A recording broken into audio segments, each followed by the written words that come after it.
我哋依家咧係第一個花式啦嚇，第一個花式好啦。各位觀眾，由灣仔民政事務處、灣仔文娛康樂體育會主辦嘅和諧圓融中秋夜，亦邀大坑公眾福利會嘅可樂到來演出，本會非常之榮幸，好多謝各位嚟臨觀看，多謝捧場。大坑火龍咧係已經有100多年嘅歷史啦。即係今晚咧係中秋夜，同慶祝香港特區成立10週年。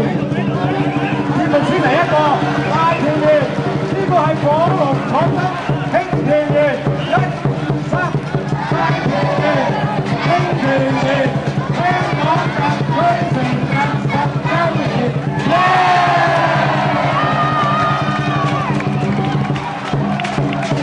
再俾啲掌聲鼓勵下我哋嘅花燈組好唔好啊？雲燈啊，蓮花燈。